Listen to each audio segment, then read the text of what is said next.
I saw him on Tuesday, November the 30th. What was the occasion of that? Well, I had talked to Mr. Lavender. We conferred quite often, and he was by my house before the office opened. And he left me to go on this business trip. And that was the last time that I had seen him. Is it usual for Mr. Lavender to take $9,000 in cash on a business trip with him? Well, I had never personally observed him doing that, but I know at times he had picked up large sums of cash in business transactions. When did you start getting worried about him? Well, we started getting worried on Thursday when we didn't have any telephone conversation with him. And it was a little unusual for him to go over 2 days without calling into the office and checking. And you went to the police when? Went to the police on Friday after we found the car.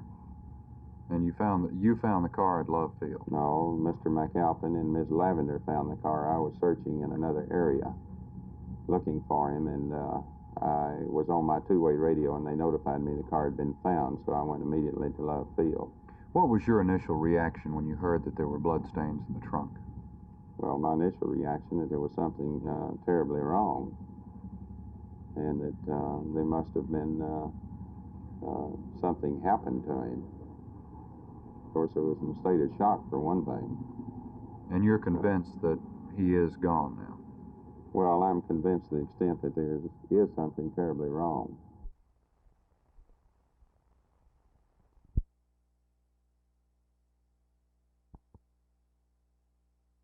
This is the Roosevelt Heights area of Dallas.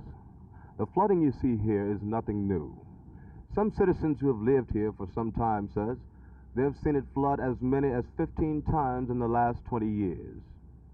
One citizen said, Dallas is the all-American city. That is, until you get to Roosevelt Heights, and then it's like the stepchild that you want to hide in the back room when company comes. Another resident of the area, Mr. Leon Ross, says he's been here 20 years. I talked with him. The city fixed up Upper White Rock, which made it more difficult for water to get, made water harder made water faster in getting in here. And now we have got tired and fed up on this water project. The money's going for everything but to help the poor people. And in this area, I think we need more money appropriated for any area deals in Dallas because we are being hit the hardest. We have $5 million, which they want to put in the music hall, which doesn't help the poor people at all. One elected official, Senator Oscar Mosey, came out at the request of some of the residents to survey the damage. I also talked with him. Senator, do you feel that the city of Dallas has been lackadaisical in their responsibility to the citizens of Roosevelt Heights? Yes, I do, and it's particularly paradoxical to me that the city could spend the money that they did to condemn the homes of the homeowners in Fair Park to extend a parking lot, but at the same time not seek to spend any money to build a levee system to help protect the homes that are presently existing right here. Charges ranging from feet dragging by the city to a lackadaisical responsibility has been leveled by the residents of the Roosevelt Heights area. They now say that they're going to band together to get something done about this situation. Gene McIntyre in Roosevelt Heights for Channel 8 News on the Move.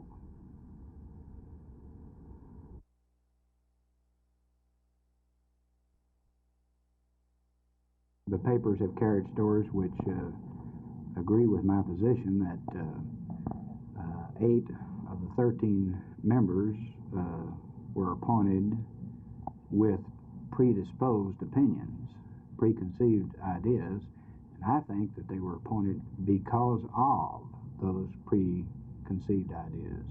And I don't think that's the kind of committee that the people of Dallas want.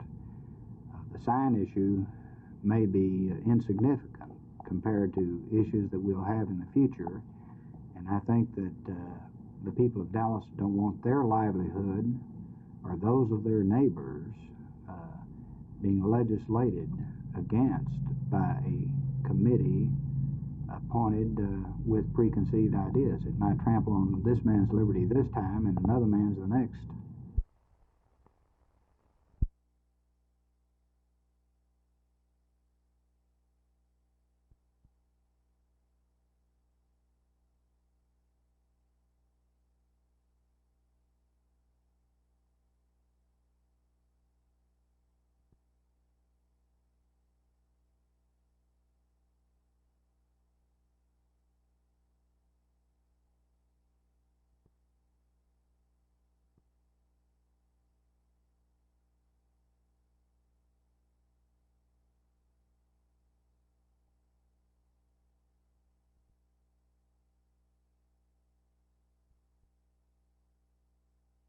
The rapid development of the community, though, and especially the north community, dictated that we build another store. Our Preston store is cramped now, and our customers have asked us to build a store farther north.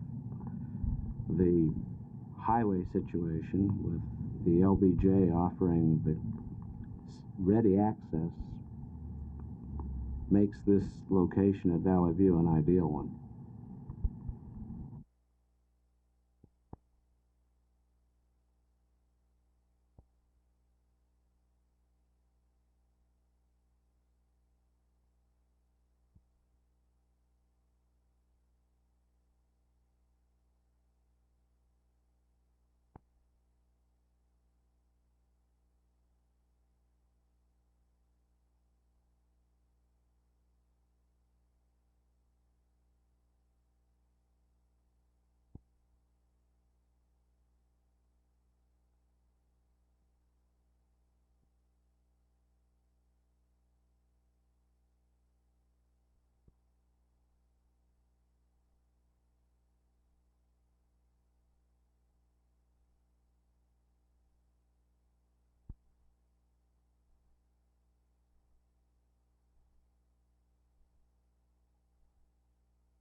Well, I assess that we have a pretty fine club right at this, up to this date, Jerry. We're on first place by 5 points this early in the year, and I'm very, very satisfied with our club. They played extremely well for the exception of 3 games, and they're going to have these type of games occasionally with a lot of our young players, and especially our young defense. But basically, they're all working very, very hard. They're in very good shape, and their desire and attitude is very, very good.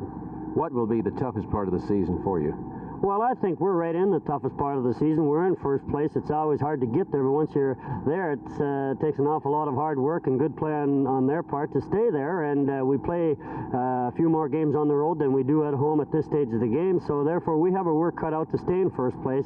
But if we survive and are in first place by the middle of January or the near end of January, the schedule favors us, and we have an excellent chance to remain in first place.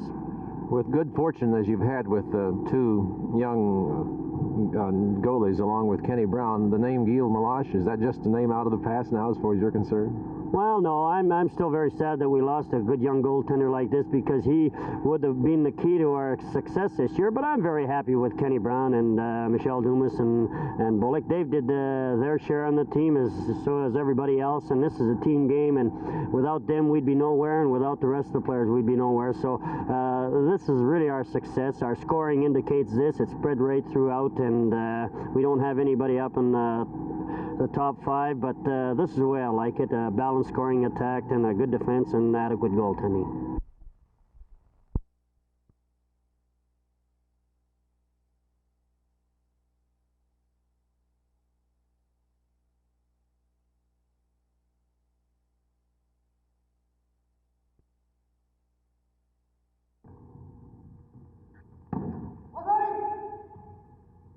Contestant in this case was awarded a half point.